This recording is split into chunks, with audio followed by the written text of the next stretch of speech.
إن الحمد لله نحمده ونستعينه ونستغفره ونعوذ بالله من شرور أنفسنا ومن سيئات أعمالنا من يهده الله فلا مضل له ومن يضلله فلا هادي له وأشهد أن لا إله إلا الله وحده لا شريك له وأشهد أن محمدا عبده ورسوله أما بعد فإن خير الحديث كتاب الله وخير الهدي هدي محمد صلى الله عليه وسلم وشر الأمور محدثاتها وكل محدثة بدعة وكل بدعة ضلالة وكل ضلالة في النار فأعوذ بالله من الشيطان الرجيم بسم الله الرحمن الرحيم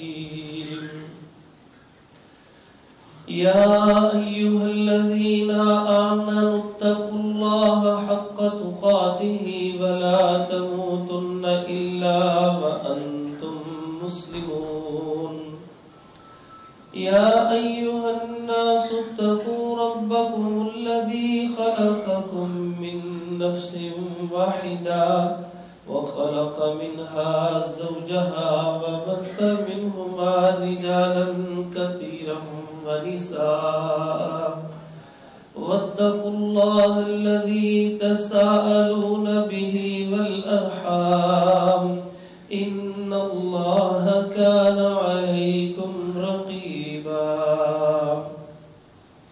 يا أيها الذين آمنوا اتقوا الله وقولوا قولا سديدا يصلح لكم أعمالكم ويغفر لكم ذنوبكم ومن يطع الله ورسوله فقد فاز فوزا عظيما اللهم صل على محمد وعلى آل محمد كما صليت على إبراهيم وعلى آل إبراهيم إنك حميد مجيد اللهم بارك على محمد وعلى آل محمد كما باركت على إبراهيم وعلى آل إبراهيم إنك حميد مجيد رب اشرح لي صدري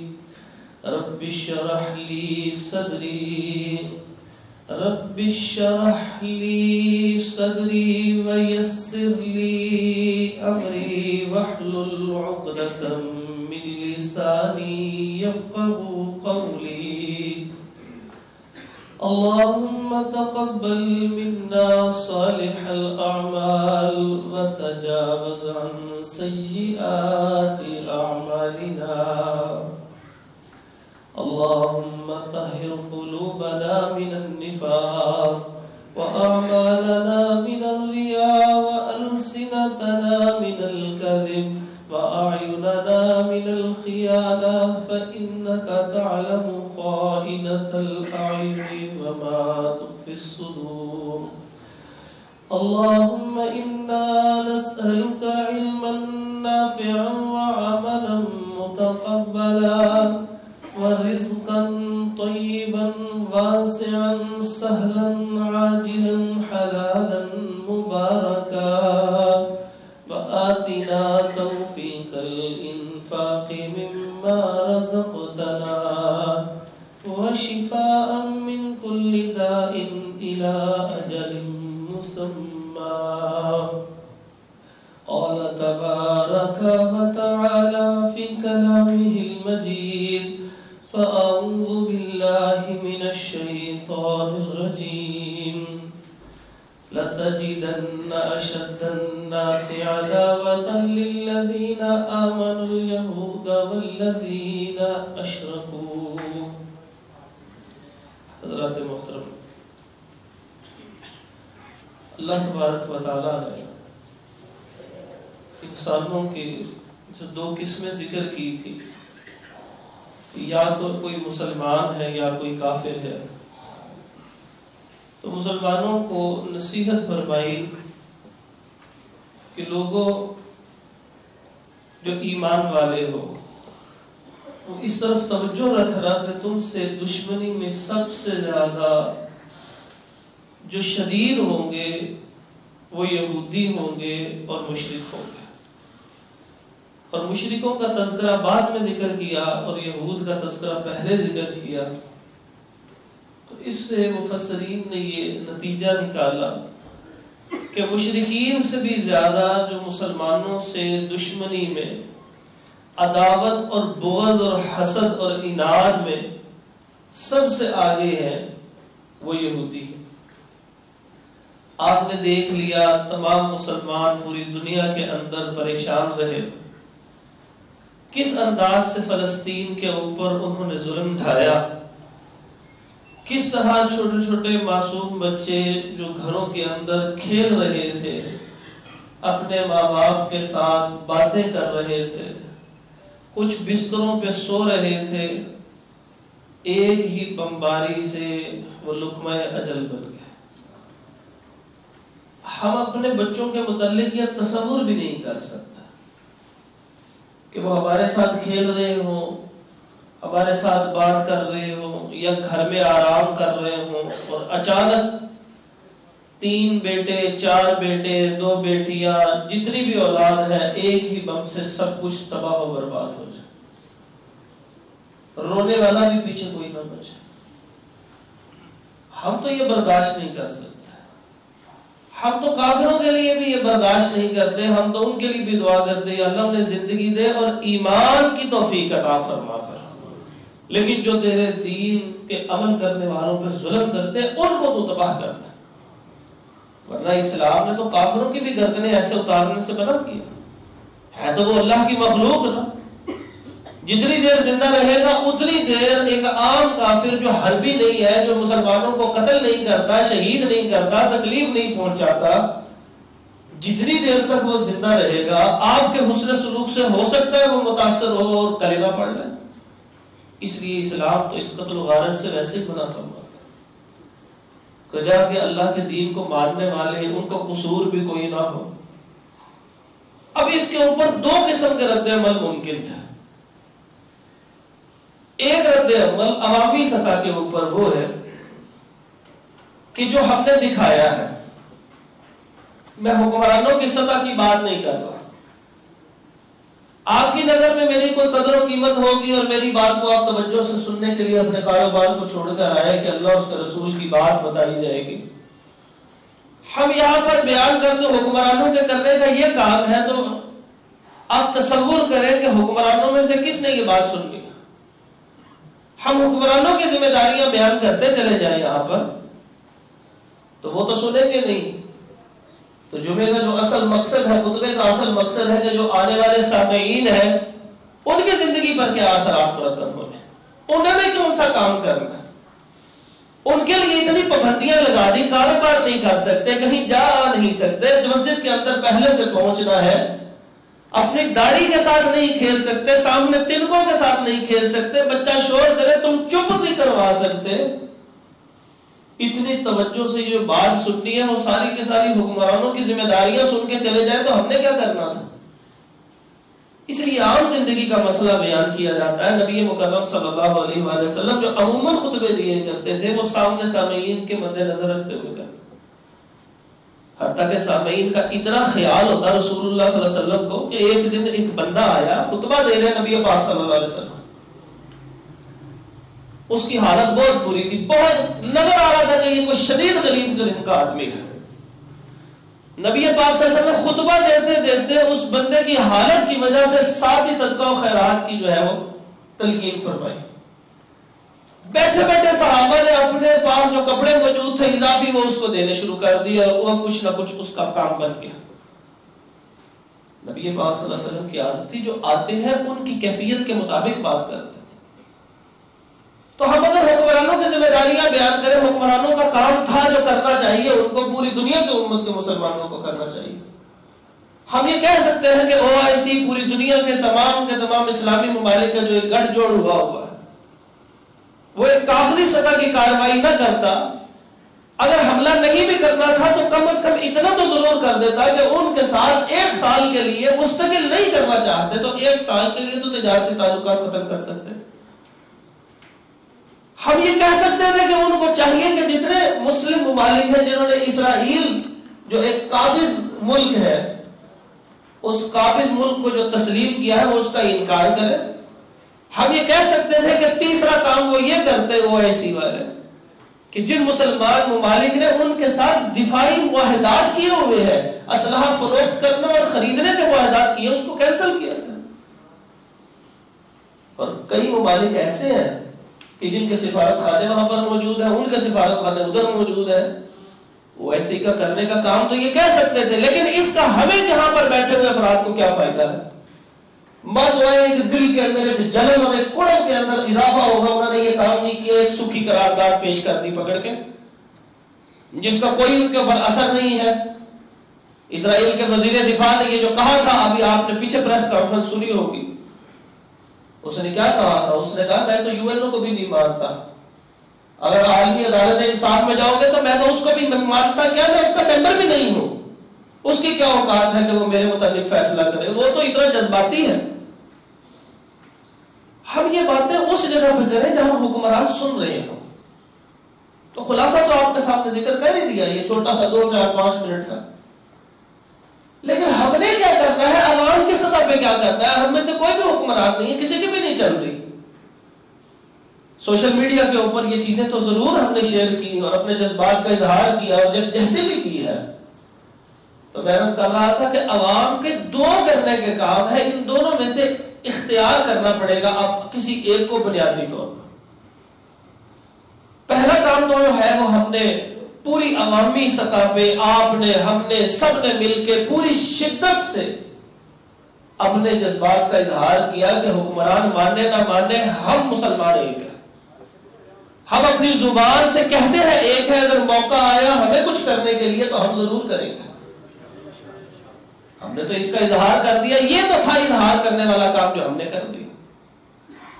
اگلا کام کون سا ہے جو عوام الناس کو کرنے کا ہے؟ وہ میں نے آپ کے سامنے ذکر کرنا. عوام الناس کے کرنے کا کام یہ ہے کہ اللہ تعالیٰ نے جو یہود کے متعلق باتیں قرآن میں ذکر کی ہے، نبی مکرم صلی اللہ علیہ وسلم نے جو ذکر کی ہے باتیں، ان کو تفصیل سے سمجھیں. شاید یہی موقع ہے، اسی وجہ سے ہم ان کو سیکھ لیں، سمجھ لیں.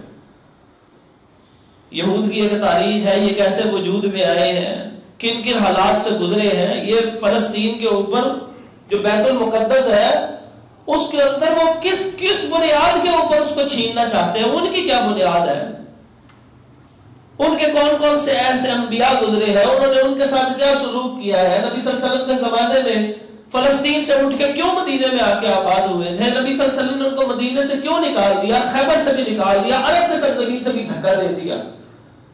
عمر رضی اللہ عنہ کا زمانہ آیا، انہوں نے بیت المقدس بھی واپس چھین لیا اور ان کو باہر نکال دیا.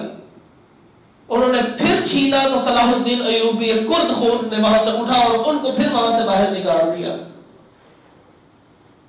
اور 10 صدیاں مسلمانوں کو پھر اللہ رب العزت نے بیت المقدس کے اوپر حکمرانی، یعنی بیت المقدس مسلمانوں کے زیر تسلط دے دی. اور پھر کس طرح انہوں نے یہ سارے کام کیے، ہمیں اس کو سیکھنا اور سمجھنا ہے. حتیٰ کہ نبی پاک صلی اللہ علیہ وسلم نے وہ آخری آنے والے ملاحم کہتے ہیں زخم کو، ملاحم کہتے ہیں بڑے بڑے زخم. تو جنگوں میں چونکہ بڑے بڑے زخم لگتے ہیں، جسم کٹتے اور پھٹتے ہیں اور شہادتیں پیش ہوتی ہیں اور اللہ کے دشمنوں کی گردنیں اتر جاتی ہیں، اس لیے اس کو الملحم العظیمہ کا نام دیا گیا. اس بڑی جنگ کا بھی تذکرہ اسلام نے کر دیا. تو ہم نے اس کو سمجھا ہی نہیں ہے کہ وہ کیا چیز تھی. ضرورت اس بات کی تھی کہ جو ہم نے کام کرنا تھا وہ کر دیا. جو سوشل میڈیا کی سطح پہ ہم نے عوام نے کام کرنا تھا وہ جذبات کا اظہار ہو گیا. اب ہم قرآن فہمی کے لیے، حدیث فہمی کے لیے ان یہودیوں کو سمجھیں. اللہ تعالیٰ تو ہر ایک کو دوستی کا کہتے ہیں، معاف کر دینے کا کہتے ہیں، لیکن جب یہود کی باری آئی تو کہا ایمان والو یاد رکھنا دنیا میں سب سے بڑا دشمن جو دنیا کے انسانوں میں وہ تمہارا یہ ہے، اور جو انسانوں کے علاوہ ہے وہ شیطان ہے. یہ دنیا کا سب سے بڑا تمہارا دشمن ہے. یہ کون ہے؟ تو ہم تسلسل سے کچھ خطبات میں، جیسے جس وقت اس عیسائی نے، اس ملک نے، فرانس نے جس وقت یہ کام کیا تھا قرآن کو جلانے والا اور اس کو پروموٹ کیا تھا اور خاکے بنانے کو پروموٹ کیا تھا، ہم نے 3 خطبات تسلسل سے آپ کے سامنے ساری عیسائیت کی تاریخ ذکر کی تھی. کچھ نہ کچھ آپ کے ذہنوں کے اندر بیٹھی ہوگی. اب ہم انشاءاللہ ان یہودیوں کی اس موقع سے فائدہ اٹھاتے ہوئے ساری تاریخ جو اللہ اس کے رسول کی طرف سے ہمیں ملی اور صحیح تاریخ ملی وہ انشاءاللہ تفصیل سے ذکر کرتے ہیں. اور آپ نے اس کو توجہ سے سننا ہے، کیونکہ یہ وہ اصل وہ چیز ہے کہ اللہ کہہ رہے ہیں کہ یہ سب سے بڑے دشمن ہے. یہ ہے کون؟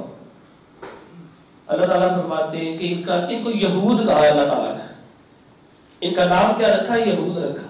کئی جگہوں کے اوپر جیسے ابراہیم علیہ السلام کے متعلق فرمایا ما کان ابراہیم یہودیا ولا نصرانیا ولکن کان حنیفا مسلما. ابراہیم علیہ السلام یہودی نہیں، اس کا مطلب یہودی دنیا میں کوئی مذہب ہے. ان الذین آمنوا، بے شک وہ لوگ جو ایمان لائے، والذین ہادوا، اور جو یہودی ہوئے.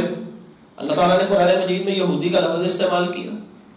یہ کون ہے یہود؟ اصل میں حضرت ابراہیم علیہ السلام کے 2 بیٹے تھے. ان 2 بیٹوں میں سے ایک بیٹا جو بڑا بیٹا تھا جناب اسماعیل علیہ السلام، وہ حجاز کے علاقے میں آ کے آباد کر دیے گئے. آپ نے یہی رہنا. صفا اور مروہ کی وہ جو صحیح کرنا اور وہ زمزم کا پھوٹنا چشمے کا وہاں سے، اور وہاں پر ہی جس وقت وہ تھوڑی سی جوانی کی عمر کو پہنچے تو ابراہیم علیہ السلام کو دوبارہ خواب دکھا کے بھیجا اور وہ ذبح کرنے کا ایک واقعہ. یہ اسلام کہتا ہے حضرت اسماعیل علیہ السلام کے ساتھ پیش ہے. جبکہ یہودی یہ کہتے ہیں کہ ابراہیم علیہ السلام کے جو چھوٹے بیٹے تھے جن کا نام اسحاق علیہ السلام تھا، جنہیں اذہاق کہا گیا ہے بائبل کے اندر، وہ کہتے ہیں کہ یہ جو بستی ہے جس کا پرانا نام ایلیا تھا، یہ جو بیت المقدس ہے نا جہاں پر، اس کا پرانا نام ایلیا تھا. جیسے مدینہ کا پرانا نام یثرب تھا، اسی طرح آپ کا یہ فیصل آباد ہے، اس کا پرانا نام لیل پور تھا. تو شہروں کے نام تبدیل ہوتے رہتے ہیں. پرانا نام اس کا ایلیا تھا. اس علاقے کے اندر 3 بڑے بڑے پہاڑ تھے. ان میں سے ایک جبل زیتون، وہاں پر زیتون تھا، زیتون کے درخت آپ نے دیکھے ہو. ایک جبل سہون تھا، جبل سہون. اور ایک وہاں پر جگہ تھی کہ جس جگہ کے اوپر یہ جو میں نے آپ کے سامنے ذکر کر رہا ہوں وہاں پر یہ موجود ہے. تو یہاں پر یہودیوں نے کیا کیا کہ اس جگہ کے اوپر کہتے ہیں کہ اسماعیل علیہ السلام نے اسحاق علیہ السلام کو ذبح کیا تھا ابراہیم علیہ السلام نے. یہ ان کا کہنا ہے، مسلمانوں کا کہنا نہیں، کیونکہ یہ بہت بڑی فضیلت تھی کہ بیٹے کو ذبح کرنے لگے اور اللہ تبارک و تعالیٰ نے روک دیا اس کا ذبح کا حکم اور ساتھ ہی بیٹا اتار دیا. بڑی فضیلت کی بات تھی. تو وہ تو چاہتے ہی نہیں ہے کہ مسلمانوں کے جو جد امجد ہے اسماعیل علیہ السلام ان تک کوئی فضیلت جائے. اس لیے انہوں نے اپنی قوم سے جھوٹ بولا اور کہا تم سب سے اچھے ہو، تمہارے جد امجد کے ساتھ یہ واقعہ پیش آیا. ہمارے لیے تو دونوں ہی نبی ہیں، کسی کے ساتھ بھی پیش آ جاتا ہم تو انہی کے ماننے والے ہیں. سب کبھی مسلمان نے تو عیسیٰ علیہ السلام کی گستاخی نہیں کی، کبھی کسی مسلمان نے موسیٰ علیہ السلام کی گستاخی بھی نہیں کی، کبھی مسلمان نے دیکھا ہو کسی اور نبی کی کبھی گستاخی کی ہو. مسلمان کا تو عقیدہ ہی اس وقت مکمل ہوتا ہے، ایمان کا حصہ ہے تمام نبیوں کو ماننا اور ان کی تکریم اور عزت کرنا. اور ان کا ایمان یہ ہے کہ باقی انبیاء کی جو توہین کرتے ہیں، میں ذکر کرتا ہوں کہاں کہاں توہین کی، کس کس انداز سے. تو یہ پہلی چیز جو ہے وہ جھوٹ اپنی قوم کو بتاتے ہیں. ان کی قوم میں سے اکثر کو اسی بات کا علم ہے، وہ یہی تصور کرتے ہیں کہ مسلمان جھوٹ بول رہے ہیں. حالانکہ ہم یہ کہتے ہیں کہ اللہ تبارک و تعالیٰ کی غیر مبدل کتاب میں چونکہ اسماعیل علیہ السلام کا ذکر آیا ہے تو لہذا یہ واقعہ کس کے ساتھ پیش آیا؟ جناب اسماعیل علیہ السلام کے ساتھ پیش ہے. تو یہاں سے اختلاف، وہاں سے اختلاف لے کے چلتے. پھر اس کے بعد اسماعیل علیہ السلام کو اللہ رب العزت نے اسحاق یعقوب علیہ السلام عطا فرمایا. اسحاق علیہ السلام کو، یعنی ابراہیم علیہ السلام کا بیٹے ایک اسماعیل علیہ السلام جن کی نسل میں سے چلتے ہوئے رسول اللہ صلی اللہ علیہ وسلم آئے تھے، ایک ابراہیم علیہ السلام کے جو چھوٹے بیٹے تھے اسحاق علیہ السلام، کہ جن کی خوشخبری اللہ نے اس وقت فرشتوں کے ذریعے بھجوائی تھی کہ جس وقت قوم لوط جو ہے وہ گندا زنا کر رہی تھی، یعنی مردوں کا مردوں کے ساتھ، تو اس قوم کو روکنے کے باوجود جب وہ نہیں رکی تو اللہ نے ان پہ عذاب بھیجنے کے لیے دنیا میں جو سب سے سخت عذاب ہے وہ قوم لوط پر رکھا۔ تو جب وہاں پر بھیجنے کے لیے پہلے ابراہیم علیہ السلام کے پاس بھیجا اور ان کو جا کے کہا کہ آپ کو ہم خوشخبری سناتے ہیں 2 بچوں کی، ایک جناب اسحاق علیہ السلام کی، وَمِن وَرَاءِ اسحاق یعقوب، اور یعقوب علیہ السلام اس کے بعد ان کی نسل میں سے آئے۔ تو کئی ایک پیغمبروں کے نام اللہ نے رکھے ہیں، ان میں ایک اسحاق علیہ السلام ہے، ایک یعقوب علیہ السلام ہے، سمیتھا مریم علیہ السلام کا نام ہے، اسمہا یحییٰ علیہ السلام کا نام ہے، کئی پیغمبروں کے نام رکھے، مبشرا برسول یأتی من بعد اسمہ احمد، اللہ تعالیٰ کی طرف سے رکھے گئے کئی نام۔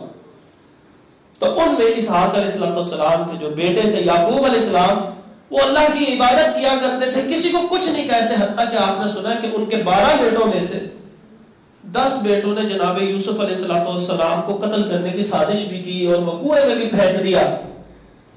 انہوں نے اپنی اولاد کو کچھ نہیں کہا، اتنے نرم مزاج تھے، اتنے حلیم الطبع تھے، ان کی قوم میں ایسے۔ تو یہ اسرائیل، تو اس وجہ سے ان کی جو اولاد ہوئی وہ 12 کے 12 بیٹے، جن میں ایک جناب یوسف علیہ السلام تھے، جن کے قصے کو اللہ نے پورے قرآن کا سب سے بہترین قصہ ذکر کیا، اور تفصیل سے ایک ہی قصہ ہے جو ایک ہی وقت میں سارا ہی تفصیل سے ذکر کیا، وہ صرف یوسف علیہ السلام کا قصہ ہے۔ باقی جتنے قصے ہیں ان کا کچھ کچھ حصہ وہ پیچز میں ذکر کیا، تھوڑا ادھر تھوڑا ادھر تھوڑا ادھر تھوڑا ادھر کر کے، یہ اکٹھا ہی ذکر کر دیا پورے کا پورا، آدھا سپارہ تقریباً ایک ہی قصے کے ساتھ ہے، اور اس کو اللہ کہتے ہیں سب سے بہترین قصہ ہے۔ اور یہ اسرائیل علیہ السلام کے 12 مشہور بیٹوں میں سے ایک بیٹے تھے یوسف علیہ السلام۔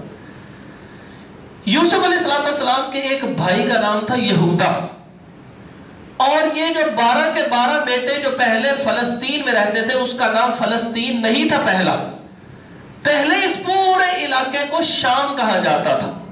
یہ جو آج کل کا شام ہے یہ شام نہیں تھا، یہ اردن بھی، فلسطین بھی، اور یہ شام کا علاقہ بھی، یہ اور عراق کا کچھ تھوڑا سا علاقہ بھی، یہ سارے کا سارا علاقہ شام کہلاتا تھا۔ اور اسلام نے اس سارے علاقے کو برکت والا علاقہ ذکر کیا، جیسے 17 نمبر سورت کی پہلی آیت ہے، سبحان الذی اسری بعبدہ لیلا من المسجد الحرام الی المسجد الاقصی الذی بارکنا حولہ، کہ ہم وہاں پر لے کے گئے مسجد اقصی، اور وہ اس کے ارد گرد کا جو سارا علاقہ ہے وہ بھی سارے کا سارا برکت والا ہے۔ کون سی برکت والا ہے؟ انبیاء کی باقیات وہاں موجود ہیں، وہاں ابراہیم علیہ السلام کا مسکن موجود ہے، وہاں پر انبیاء آیا کرتے تھے، تو برکت والا نہیں ہوگا وہ علاقہ تو اور کون سا علاقہ دنیا کا برکت والا ہوگا؟ اور یہ وہ علاقہ ہے، فرمایا کہ جو ہمارے ہاں مسلمانوں میں ایک غلط بات مشہور ہو گئی ہے کہ جب قیامت کا دن ہوگا تو قیامت جو ہے وہ میدان عرفات میں قائم ہوگی، ہمارے ہاں عام مشہور بات ہے، یہ بالکل غلط ہے۔ حدیث کے اندر شام کے علاقے کا ذکر کیا گیا، اور قرآن مجید میں آتا ہے پہلے یہ زمین ختم ہو جائے گی، یوم تبدل الارض غیر الارض والسماوات، آسمان و زمین کو نیا بنایا جائے گا،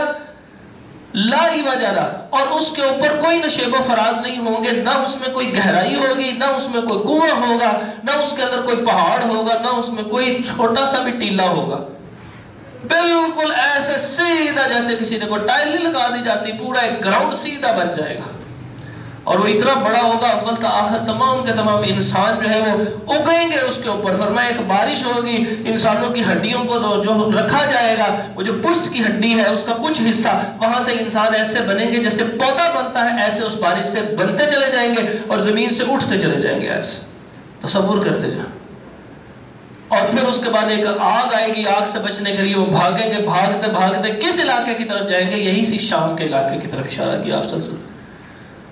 فرما سکتے تھے یہ دیکھیے یہ مدینہ ہے، مدینہ کے نیچے جو ہے وہ مکہ ہے، اور اس سے جو اوپر ہے وہ شام ہے، اشارہ شام کی طرف کر رہے ہیں، اور مکہ کی طرف جو ہے، مکہ کے ساتھ جو ہے وہ بستی ہے، وہ علاقہ ہے، وہ میدان ہے عرفات کا، اس طرف نہیں آپ صلی اللہ علیہ وسلم نے اشارہ کیا، شام کی طرف اشارہ کیا۔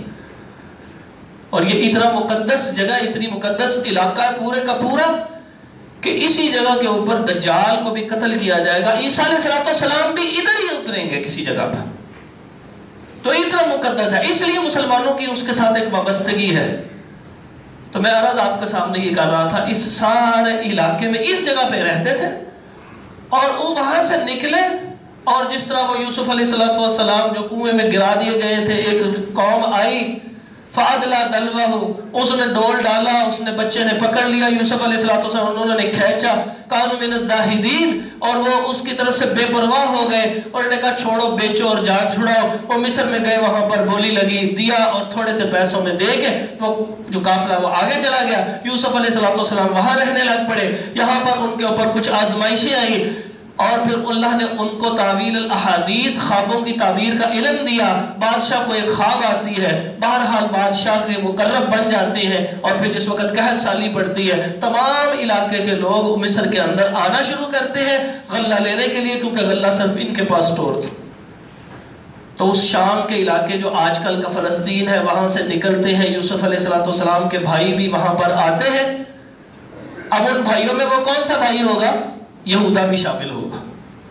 تو وہ سارے کا سارے آتے ہیں، وہ آ کے سامان لیتے ہیں اور یہ ان کو واپس بھیج دیتے ہیں، ان کے پیسے بھی واپس دے دیتے ہیں رحمت کرم کرتے ہوئے. جیسے کوئی غریب آئے، آپ اس سے کوئی پیسہ لیتے ہیں، اس کو چیز دے دیتے ہیں، لیکن پھر دوبارہ چپکے سے پیسے اس کو دے دیتے ہیں. یہ اس کے اوپر آپ کی شفقت ہوتی ہے. اپنے بھائیوں پہ اس ظلم کے باوجود شفقت کی، وہ واپس گئے، پھر آئے. بہرحال اس کے بعد کیا ہوا؟ یوسف علیہ السلام نے اظہار کیا کہ میں آپ کا وہ بھائی ہوں. تو انہوں نے اس کے سامنے جھکے، انہوں نے کہا ہاں ہماری غلطی تھی اس وقت. پھر یعقوب علیہ السلام جن کا نام اسرائیل علیہ السلام تھا، وہ تو چلے گئے اسی فلسطین کے علاقے میں جہاں بیت المقدس ہے اس وقت. اور یہ سارے کے سارے بھائی جو ہیں یعقوب علیہ السلام کے بعد، یعنی اسرائیل علیہ السلام کے بعد، یہ بنی اسرائیل، یہ یہودا اور ان کے بھائی سارے کے سارے یوسف علیہ السلام کے پاس چلے گئے اور مصر میں جا کے آباد ہو گئے. اس طرح یہودا اور ان کی نسل، اور جس کو بنی اسرائیل کہا جاتا ہے، یہ فلسطین سے نکلی اور مصر میں جا کے آباد ہو گئے. اور جب وہاں جا کے آباد ہوئی تو بڑی عزت تھی یوسف علیہ السلام کی. اب ان کی عزت کی وجہ سے یہ ساری نسل کی بھی عزت ہو گئی. ان کو عادت پڑ گئی عزت سمیٹنے کی. آج بھی دنیا کے اندر یہ اپنے آپ کو جو کہتے ہیں نا ہم سب سے عظیم ہے، یہ شروع سے ان کی یہ کیفیت تھی. اللہ رب العزت نے ان پہ بڑے کرم کیے ہوئے تھے. یہ وہاں پہ جا کے اب آباد ہو گئے. اب جب وہاں جا کے آباد ہوئے تو اب وہاں پر آباد ہونے کے بعد کچھ عرصہ گزرتا ہے. ہر مصر کے بادشاہ کو فرعون کہا جاتا تھا، یعنی فرعون کسی خاص شخصیت کا نام نہیں ہے. میں اسی لیے ذکر کر رہا ہوں کہ آپ یہ باتیں سمجھتے ہیں، قرآن و حدیث کا ایک بڑا حصہ انشاءاللہ آپ سمجھیں گے اللہ کے فضل سے. تو اس وقت 22واں فرعون تھا اس زمانے میں، جس کا نام رامسیس تھا. اس رامسیس نے کیا کیا؟ اس نے کہا یہ تو ہمارے وہاں سے آنے والے لوگ تھے، مہاجر لوگ تھے، ہم یہاں کے نیٹو تھے، مقامی تھے، جن کو قبطی کہا جاتا تھا. مقامیوں کا کوئی نہ کوئی نام ہوتا ہے، جیسے ہم یہاں مقامی ہیں جو پنجابی کہلاتے ہیں، تو مختلف مقامیوں کا علیحدہ نام ہوتا ہے. اس وقت ان کے مقامیوں کو قبطی کہا جائے. انہوں نے کہا ہم قبطی اور یہ وہاں سے آئے، ہم ان کی عزت کرتے ہیں، یہ سر پہ سوار ہو گئے. پھر ایک نفرت کا پہلو آیا اور یوسف علیہ السلام چونکہ دنیا سے رخصت ہو چکے ہوئے تھے تو انہوں نے کیا کیا؟ انہوں نے کہا ان کو مارو، غلام بناؤ. چھوٹی سی غلطی پہ گردن اتارنے شروع کر دیں. کسی نے کوئی غلطی کی، اس کو سزا دینے کی بجائے اس کی سیدھی گردن ہی اتار کے اس کو ختم ہی کر دیا پکڑ کے. اب یہ مظلوم قوم ہو گئی. اور آپ یاد رکھیے اللہ تعالیٰ مظلوم کا ساتھ دیتے ہیں. نبی پاک صلی اللہ علیہ وسلم نے کیا ارشاد فرمایا تھا کہ اتق دعوت المظلوم، مظلوم کی بد دعا سے بچنا، کیونکہ اس کے اور اللہ کے درمیان کوئی درمیان میں پردہ نہیں ہے. وہ زبان سے لفظ ادا کرتا ہے، دل سے ہاں نکلتی ہے، ایک لمحے میں رب فیصلہ فرماتا ہے. اب فیصلہ بسا اوقات اسی وقت کے لیے ہوتا ہے، فیصلہ بسا اوقات بعد کے لیے ہوتا ہے. جیسے نبی پاک صلی اللہ علیہ وسلم نے ارشاد فرمایا انسان جب غلطی کرتا ہے نا تو اللہ رب العزت کتنا مہربان ہے، 6 پہروں تک فرشتوں کو لکھنے سے روک دیتا ہے. معافی کا در تو کھلا ہی رکھا ہے لیکن لکھنے سے بھی روک دیا کہ جب 6 پہر گزر جائیں گے. 8 پہر کون سے ہوتے ہیں؟ 24 گھنٹے کے 8 پہر ہوتے ہیں. تو 6 ساعت 6 پہر کتنے ہو گئے؟ آپ اسی سے اندازہ لگا لیں. یہ جو 2 پہر ہے، یہ جو 6 پہر ہے، 2 پہر گزرے ہیں ابھی. دو حصے گزرے ہیں دن کے. سپہر اس کا مطلب ہے 3 پہر گزرے ہیں. تو تقریباً آپ سمجھ لیں کہ 20 گھنٹے 18-20 گھنٹے رکا ہوا ہے. گناہ لکھا ہی نہیں گیا. فلم دیکھی تھی نہیں لکھی گئی. گانا سنا تھا نہیں لکھا گیا. کوئی گناہ کیا تھا نہیں لکھا گیا. رکا ہوا ہے. انتظار کر رہے اللہ رب العزت بندہ واپس لوٹ آ جائے. تو مظلوم کی بات اللہ رب العزت اتنی سنتے ہیں تو ظالم کے لیے بھی اللہ رب العزت رحم فرما دیتے ہیں. کیا رہا نہیں شاید توبہ کر لیں. تو لیکن جس وقت مظلوم ہوتا ہے اس کی تو بات بہت زیادہ سنی جاتی ہے. تو جب یہ مظلوم ہو گئے, اللہ نے تو پہلے ہی کرم کیا تھا. نبیوں کی اولادیں تھیں, جیسے رسول اللہ صلی اللہ علیہ وسلم کی جو اولاد ہے, کیا کہا جاتا ہے ان کو؟ آل بیت. سب کے سب عزت کرتے ہیں. ہم سمجھتے ہیں کہ وہ بڑے عظیم ہیں. یہ رسول اللہ صلی اللہ علیہ وسلم کی آل میں سے ہے. کسی پکا پتا ہونا یہ سچا والا ہے, صرف اور صرف نام کا سید نہیں, حقیقی سید ہے. بتائیں کون سا ایسا مسلمان ہے جو اس کی اضافی عزت نہ کرتا ہو؟ سارے کے سارے اضافی عزت کرنے والے ہو کہ یہ نبی پاک صلی اللہ علیہ وسلم کی نسل کا چل, اور وہ بھی انبیاء کی نسل کے تھے. تو اللہ رب العزت بھی بڑی خصوصی شفقت فرمائی اللہ رب العزت نے. وہ کیا شفقت فرمائی کہ جس وقت ان کا قتل عام شروع ہوا, عورتوں کو وہ چھوڑ دیتے گھر کے کام کاج کے لیے, بندوں کو مزارات لیتے اور برا حال کیا ہوا تھا. اللہ رب العزت نے انہی میں ایک پیغمبر بھیجے, وہ اسی نسل میں سے, یعنی بنی اسرائیل علیہ السلام کی اولاد جو پہلے کہاں آباد تھی؟ فلسطین میں, جس کو پرانا شام کہا جاتا تھا. یہ آباد ہو گئی تھی یوسف علیہ السلام کے پیچھے جاتے ہوئے مصر کے اندر. وہاں پر اللہ رب العزت نے ایک پیغمبر بھیجے یوسف علیہ السلام کے کچھ دیر بعد. ان کا نام تھا موسیٰ علیہ السلام. اب میں یہ پورا واقعہ نہیں سناؤں گا, صرف اشارہ کر رہا ہوں, اصل تاریخ بتانا مقصود ہے. اب جب وہ آ گئے موسیٰ علیہ السلام, انہوں نے نبوت کا ان کو نہیں علم ابھی کچھ بھی کہ ان کو نبی بنایا جانا ہے. اللہ تعالیٰ کو معلوم ہے, اللہ عالم حیث یجعل رسالتہ, اللہ کو معلوم ہے جس کو نبی بنائے اس کی مرضی, بادشاہ شہنشاہ. وہاں پر ان سے ایک معاملہ پیش آیا. انہوں نے ایک مظلوم کا ساتھ دینے کے لیے ایک بندے کو مکہ مارا. اس شخص کی موت کا وقت آیا تھا, وہ فوت ہو گیا. اگلے دن پھر ایسا معاملہ کچھ دن بعد پیش آیا. وہ پھر مظلوم کے لیے, پھر اس نے کہا کہ آپ ہی ظالم ہیں. وہ اس کی طرف آیا, اس نے شور مچایا, اس نے کہا آپ نے بندہ کل بھی مارا تھا, آج بھی مجھے ہی مارنے لگے. موسیٰ علیہ السلام وہاں سے نکلے اور نکل کے وہاں سے چلے گئے اور ایک علاقے میں گئے. 8 یا 10 سال, اور بعض مفسرین کے نزدیک 10 زیادہ اہم ہے, کیونکہ زیادہ مدت جو ہے آپ علیہ السلام نے وہاں گزاری. وہاں سے نکلے اور آ رہے تھے, جس وقت وادی دعا میں پہنچے, اللہ رب العزت نے مخاطب کر کے ان کو نبی بنا دیا. انا اخترتک, میں نے آپ کو اختیار کر لیا, چن لیا ہے, نبی بنا دیا ہے. فاستمع لما یوحی, آپ نے غور سے سننا, آپ کی طرف وحی آئے گی. کیا ہے اللہ وحی آئے گی؟ اننی انا اللہ, پہلی وحی میں تمہارا رب, مخاطب ہوں تم سے. اقیم الصلاۃ لذکری, مجھے یاد کرنے کے لیے نماز قائم کرنی ہے. نماز کتنی اہم ہے, موسیٰ علیہ السلام پہ وحی آتے ساری نماز فرض ہو گئی. اور پھر اس کے بعد ان کو کچھ معجزات بشینات دیے. یہ فرعون کے پاس آئے اور فرعون نے انکار کیا, اور اس کے اوپر پھر 9 اور مشکل مقامات آئے, عذابات آئے. اور پھر وہاں سے بہرحال وہ لے کے نکلے اپنی قوم کو, یعنی بنی اسرائیل کو, اور وہاں سے لے کے نکلے. پیچھے فرعون غرق ہو گیا. اللہ رب العزت نے بتایا کہ انہوں نے اتنا, اللہ نے ان کے اوپر کرم کیا کہ جو فرعون ان کی بندوں کی گردنیں اتارا کرتا تھا, اللہ رب العزت نے اس کو غرق کر دیا, اور اللہ نے ان قوم کو نجات دے دی. اب یہ یہودیوں کے اوپر کرم کی داستان چل رہی ہے, اس لیے وہ زیادہ بن گئے ہیں کہ جی ہمارے اس پر تو اللہ کا بڑا ہی کرم رہا ہے. ہاں کرم رہا ہے, لیکن اس وقت تک کرم رہا ہے جب تک وہ نبیوں کا ساتھ دیتے رہے. جب وہاں سے لے کے نکلے تو ان کے اندر ایک تصور آ گیا تھا, نحن ابناء اللہ واحباؤہ, ہم تو اللہ کے بیٹوں کی مانند ہیں. جیسے بیٹے کی غلطی جتنی بھی ہو باپ کچھ بھی نہیں کہتا, ایسے ہی اللہ باقی اقوام میں ہماری اس طرح عزت اور قدر کرتا. تو پھر انہوں نے کیا کیا؟ انہوں نے کیا یہ کہ جس وقت موسیٰ علیہ السلام نے ان کو سائیڈ پہ بٹھایا اور اللہ رب العزت نے حکم دیا کہ 30 رات جو ہے وہ عبادت کرنی ہے کوہ طور پہ جا کے.